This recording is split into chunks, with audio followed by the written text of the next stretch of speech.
Good morning, friends.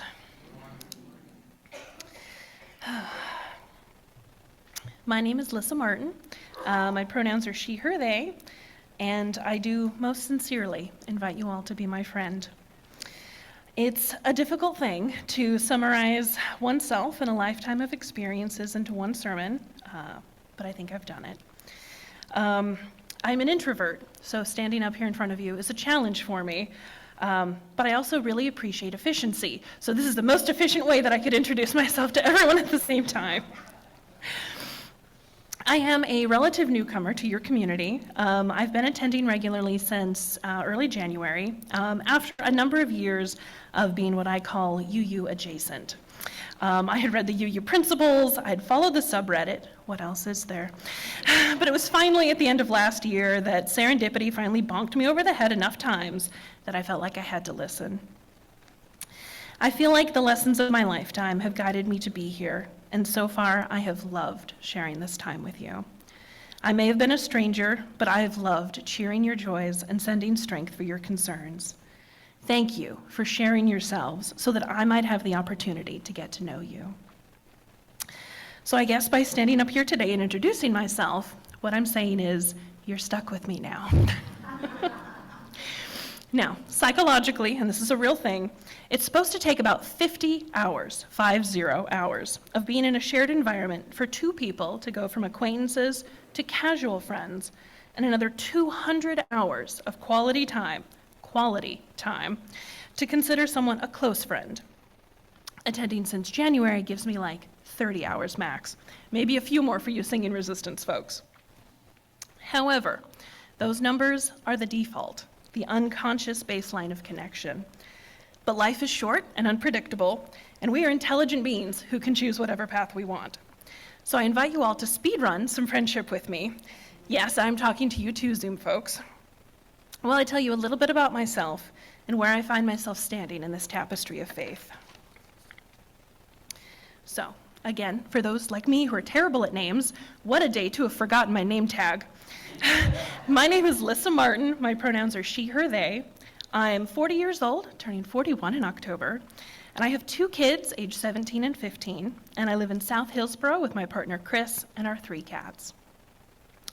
These days, I would describe myself religiously somewhere between earth-based paganism, Buddhism, and humanism.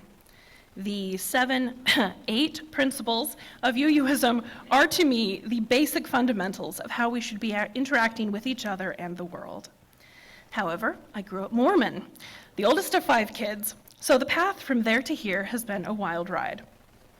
I considered a chronological explanation, but that took 12 pages, was far too depressing, and still didn't really reflect who I am today, just where I've been in the world.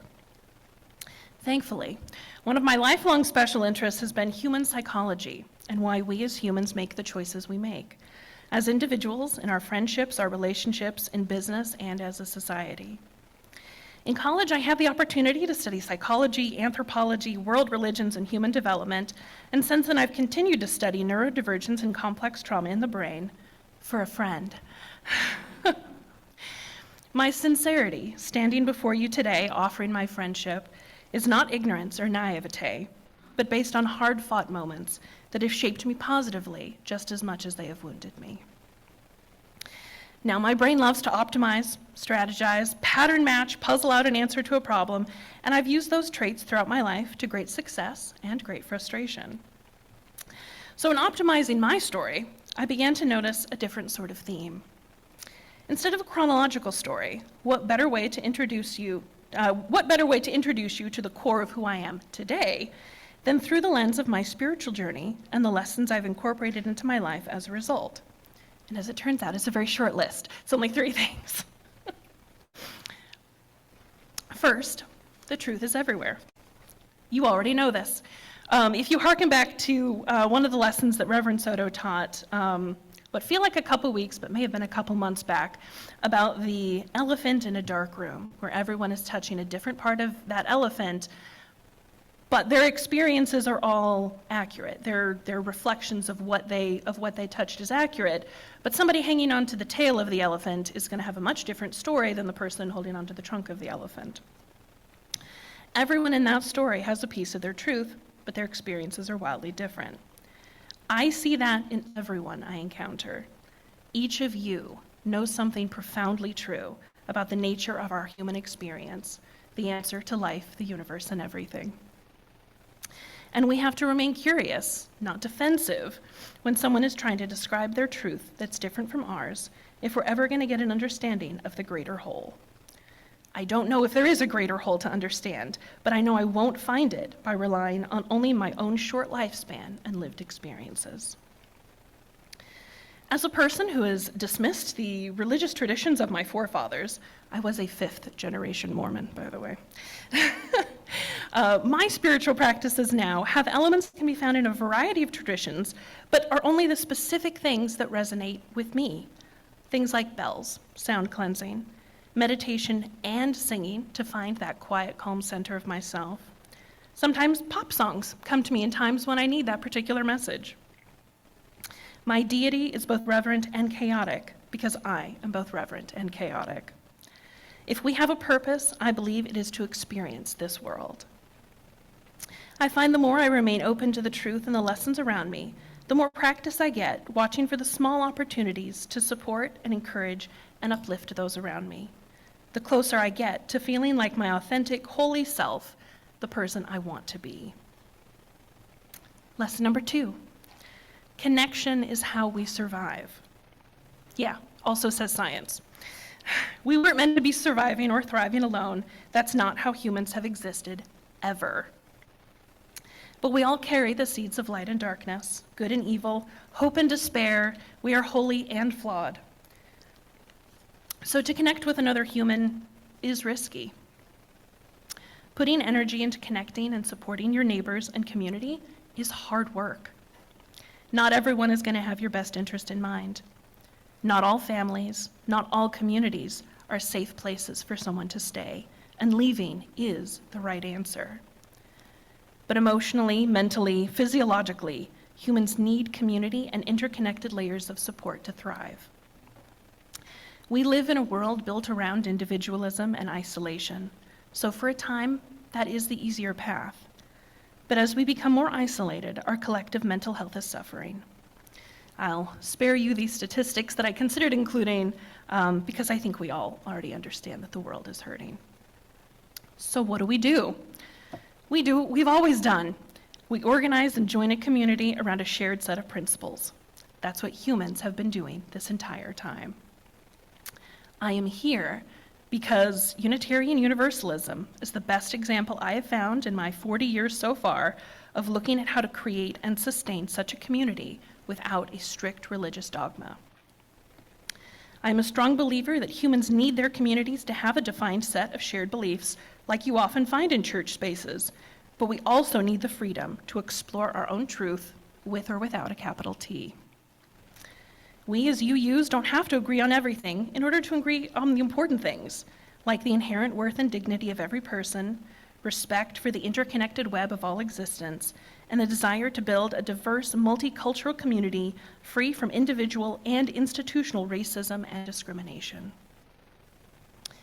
When I was looking for a church or a community to join, one of the things that I was looking for specifically is a community that had openly trans, genderqueer members and that were already on the path of respecting and honoring pronouns. So y'all are doing great at that, by the way. Last, number 3, use your voice, literally and metaphorically. Life is short and fragile. Use your words. Talk about the things that make you excited, especially talk to me about the things that make you excited. I live for that kind of unbridled enthusiasm. Wear the shirt that makes you happy, makes you feel like sunshine. Be goofy for no reason other than you felt like it. Your life is precious, and there is no one else who is your unique blend of experience and perspective. Please share yourself with your community by using your voice and the skills at your disposal. Call out your successes, in joys and concerns or otherwise, so that we can cheer for you and speak up about any problems that you see.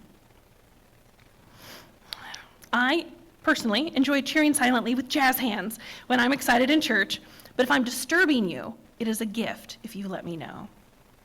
Humans are not mind readers. We need each other to use our voices if we have any hope of lasting connection or community. And yes, speaking up is scary when you don't have a lot of practice or only have bad associations with speaking up, but it is necessary on all sides if we want to create real connection with each other. I'm here for real connection, real community, and to share my energy and encouragement and hugs, because I'm a hugger. So, if you'd like to be part of my community and me yours, congrats, I'm here. Someday I'll get around to actually signing the UU book. I've not actually done that yet, but that feels like just a formality at this point. I am a queer introvert who plays board games and video games and is trying to change the world one song at a time. I enjoy sewing and crafting. I love to bake. There's brownies downstairs for social hour, by the way. And I can make a mean rack of smoked barbecue ribs, although I apologize, I didn't bring those to share today.